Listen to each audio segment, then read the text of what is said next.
Advocate Sreepadmanabhan, China ഭാരതത്തിൻ്റെ ഭൂമി പിടിച്ചെടുത്തെന്ന പരാമർശത്തിലാണ് പ്രതിപക്ഷ നേതാവ് രാഹുലിനെ സുപ്രീം കോടതി അതിരൂക്ഷമായി വിമർശിച്ചത്. നിങ്ങളവിടെ പോയിരുന്നോ? എന്ത് തെളിവിൻ്റെ അടിസ്ഥാനത്തിലാണ് ഈ പരാമർശം എന്നൊക്കെ ജസ്റ്റിസ് ദീപാങ്കർ ദത്ത അധ്യക്ഷനായ ബെഞ്ചാണ് ചോദിച്ചത്.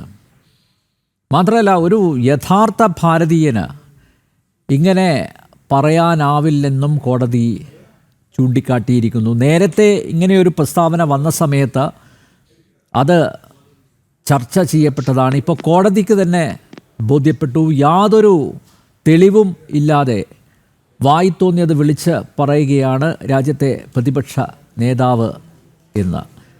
ഈ രാഹുലിന് പൊളിറ്റിക്കൽ എഡ്യൂക്കേഷൻ്റെ കുറവാണോ അതോ ബുദ്ധിശൂന്യതയാണോ? എന്താണ് പ്രശ്നം?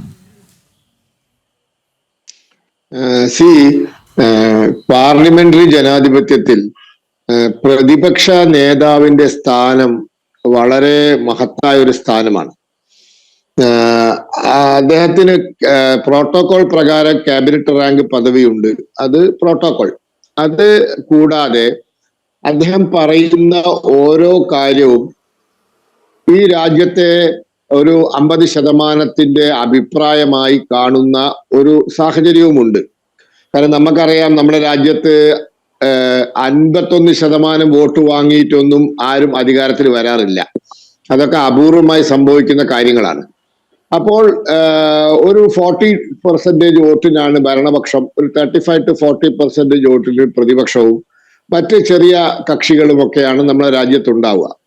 അപ്പോൾ പ്രതിപക്ഷ നേതാവായി കഴിഞ്ഞാൽ അങ്ങോരുടെ കൂടെ നിൽക്കുന്ന പ്രതിപക്ഷത്തിന്റെ മാത്രം നേതാവല്ല, സമ്പൂർണ്ണ പ്രതിപക്ഷത്തിന്റെ നേതാവാണ്. അപ്പൊ ആ ഒരു സാഹചര്യത്തിൽ അങ്ങോരുടെ അഭിപ്രായത്തെ ഒരു 50 അല്ലെങ്കിൽ 50% ആൾക്കാരുടെ അഭിപ്രായമായി കണക്കാക്കപ്പെടും. ചുരുക്കി പറഞ്ഞാൽ അത് രാജ്യത്തിന്റെ തന്നെ അഭിപ്രായമായി കണക്കാക്കപ്പെടും. ഇവിടെ ശ്രീ രാഹുൽ ഗാന്ധി ശ്രദ്ധിക്കേണ്ടത്, രാജ്യത്തിന്റെ പ്രതിപക്ഷ നേതാവ് കസാലയിൽ ഇരുന്ന ആളുകൾ കാണിച്ച ഒരു മാതൃകയുണ്ട്. രാഹുൽ ഗാന്ധി പാർലമെന്റിൽ വരുമ്പോൾ ഞാൻ മനസ്സിലാക്കുന്നത് 2009 ശ്രീമതി സുഷമ സ്വരാജ് ആണ് നമ്മുടെ പ്രതിപക്ഷ നേതാവ് ലോക്സഭയിൽ. ശ്രീമതി സുഷമ സ്വരാജിനെ നമുക്കറിയാം, അവര് അളന്നു മുറിച്ച് സംസാരിക്കുന്ന ഒരു സ്വഭാവക്കാരിയാണ്. ഒരു വാക്ക് അനാവശ്യം അവരെ വായെന്ന് വീഴില്ല. അവര് മഹാഭാരതവും രാമായണവും ഒക്കെ കോട്ട് ചെയ്യും, അതോടൊപ്പം കവിതകൾ പറയും. അങ്ങനെ കൃത്യമായ നല്ല ഭാഷയിൽ കൃത്യമായി കാര്യങ്ങൾ പറയുന്ന ഒരു പ്രതിപക്ഷ നേതാവായിരുന്നു. അതിനു മുമ്പ് 2004 മുതൽ 2009 വരെ ശ്രീ ലാൽകൃഷ്ണ അഡ്വാനിജി ആയിരുന്നു പ്രതിപക്ഷ നേതാവ്. അദ്ദേഹവും വളരെ പക്വമായ രീതിയിൽ കാര്യങ്ങൾ പറയുകയും മോശമല്ലാത്ത എന്താ പറയാ ഭാഷ ഉപയോഗിക്കുകയും അനാവശ്യമായ പദപ്രയോഗങ്ങളോ കാര്യങ്ങളോ പറയാതിരിക്കുകയും ചെയ്യും. ഇത് പാർലമെന്റ് ഉള്ളിലത്തെ കാര്യം മാത്രമല്ല ഞാൻ പറഞ്ഞത്, പാർലമെന്റിന്റെ പുറത്തെ കാര്യവും അങ്ങനെ തന്നെയായിരുന്നു. അപ്പോൾ ഒരു കാലഘട്ടം മുഴുവൻ നമ്മൾ കണ്ട പ്രതിപക്ഷ നേതാക്കന്മാർ വളരെ പക്വതയോടുകൂടി വളരെ കൃത്യതയോടുകൂടി കാര്യങ്ങൾ അവതരിപ്പിക്കുന്ന ആളുകളായിരുന്നു. ഈ അവസരത്തിൽ നമ്മൾ ഓർക്കേണ്ട ഒരു കാര്യം, 1991 മുതൽ 96 വരെ ഇന്ത്യയുടെ പ്രതിപക്ഷ നേതാവ് ശ്രീ അടൽ ബിഹാരി വാജ്പേയി ആയിരുന്നു. അന്ന് കാശ്മീർ വിഷയം ഐക്യരാഷ്ട്രസഭയിൽ പാകിസ്ഥാൻ ഉന്നയിക്കുമെന്ന് അറിഞ്ഞുകൊണ്ട് ഇന്ത്യൻ സംഘത്തെ നയിക്കാൻ ശ്രീ നരസിംഹറാവു അന്നത്തെ പ്രധാനമന്ത്രി ആ ദൗത്യം ഏൽപ്പിച്ചത് ശ്രീ അടൽ ബിഹാരി വാജ്പേയി ആയിരുന്നു. അപ്പൊ അതാണ് പ്രതിപക്ഷ നേതാവിന്റെ എന്താ പറയുക സ്ഥാനം, അല്ലെങ്കിൽ അതിന്റെ ആ കസാരയുടെ മഹത്വം. അപ്പോ അതിന് ചുവട് പിടിച്ചുകൊണ്ടാണ് ഇപ്പോൾ ഓപ്പറേഷൻ സിന്ദൂറിന് ശേഷം നരേന്ദ്രമോദി സർക്കാർ 7 സംഘങ്ങളെ വിദേശത്തേക്ക് കാര്യങ്ങൾ വിശദീകരിക്കാൻ അയച്ചപ്പോൾ അതിൽ ബഹുഭൂരിപക്ഷവും പ്രതിപക്ഷ അംഗങ്ങളായിരുന്നു. അപ്പൊ നമുക്ക് നമ്മുടെ അന്താരാഷ്ട്ര വിഷയങ്ങളിൽ നമുക്ക് പ്രതിപക്ഷവും ഭരണപക്ഷവും ഇല്ല. അത് ഒരു പക്ഷമേ ഉള്ളൂ, അത് രാജ്യത്തിന്റെ പക്ഷമാണ്. അതാണ് നമ്മുടെ പാരമ്പര്യം, അതാണ് നമ്മുടെ ചരിത്രം.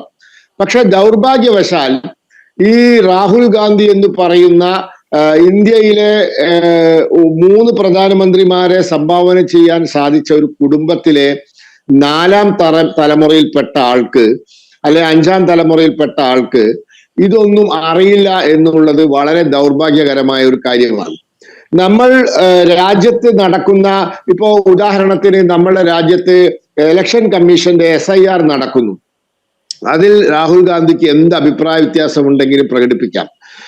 പക്ഷെ അങ്ങനെയല്ല നമ്മുടെ അതിർത്തി സംരക്ഷണം, നമ്മുടെ ബോർഡർ സെക്യൂരിറ്റി, നമ്മുടെ വിദേശകാര്യ നയങ്ങൾ, നമ്മുടെ ബന്ധങ്ങൾ, അമേരിക്കയുമായിട്ടുള്ള വ്യാപാര ബന്ധം, അല്ലെങ്കിൽ റഷ്യയിൽ നിന്നും എണ്ണ ഇറക്കുമതി ചെയ്യുന്ന കാര്യം, അതല്ലെങ്കിൽ ചൈനയുമായിട്ടുള്ള അതിർത്തി തർക്കം, പാകിസ്ഥാനുമായിട്ടുള്ള തീവ്രവാദവുമായി ബന്ധപ്പെട്ട വിഷയങ്ങൾ, ഇതിലൊക്കെ രാജ്യം ഒറ്റക്കെട്ടായി ഒരേ സ്വരത്തിൽ പറയണം. പക്ഷെ അത് ഉൾക്കൊള്ളാതെ അല്ലെങ്കിൽ അംഗീകരിക്കാതെ ഗൾവാനിൽ ചൈന ഇന്ത്യയുടെ വളരെയധികം ഭൂമി കൈവശപ്പെടുത്തി എന്ന് പറയുന്നത് ഫാക്ച്വലി റോങ് ആണ്. അത് വിത്ത് ഇൽ ഇന്റൻഷൻ ആണ്, ദുരുദ്ദേശപരമാണ്. മാത്രവുമല്ല അത് നമ്മുടെ രാജ്യത്തിന് അന്താരാഷ്ട്ര രംഗത്ത് ക്ഷീണമുണ്ടാക്കുന്നതാണ്. ചൈന പോലും അവകാശപ്പെടാത്ത കാര്യമാണ്. അല്ലെങ്കിൽ അന്താരാഷ്ട്ര ശക്തികൾ ഇന്ത്യയുടെ ഭൂമി ചൈന കയ്യേറിയതായി 2020-21 കാലത്തെ സംഘർഷത്തിൽ സംഭവിച്ചതായി അവരാരും പറഞ്ഞിട്ടില്ല, അംഗീകരിച്ചിട്ടില്ല. അപ്പോ ആരും അംഗീകരിക്കാത്ത ഒരു കാര്യം അനാവശ്യമായി വിളിച്ചു പറയുക, അങ്ങനെ അത് ഈ രാജ്യത്തിന്റെ പരമോന്നത നീതിപീഠത്തിന്റെ കയ്യിൽ നിന്നും വളരെ രൂക്ഷമായ ഭാഷയിൽ വിമർശനങ്ങൾ ഏറ്റുവാങ്ങുക ഇമ്മച്വർ ആണ്, അൺബിക്കമിങ് ആണ്, അതോടൊപ്പം ഇറേഷണൽ ആണ്, യുക്തിരഹിതമാണ്, അത് അപക്വമാണ്. അതോടൊപ്പം ഒരു പ്രതിപക്ഷ നേതാവിന്റെ കസാലയിൽ ഇരിക്കുന്ന ആള് ചെയ്യാൻ പാടില്ലാത്തതാണ്, വളരെ മോശമായി പോയി. അത് നമ്മുടെ ജനാധിപത്യ സംവിധാനത്തിനും നമ്മുടെ രാജ്യത്തിന്റെ ഒരു ഏകസ്വരത്തിനും അത് ക്ഷീണമുണ്ടാക്കുന്നു എന്നാണ് എനിക്ക് പറയാനുള്ളത്. Yes, immature, unbecoming, irrational. Yes, യോജിച്ച പദങ്ങൾ തന്നെയാണ് അത്.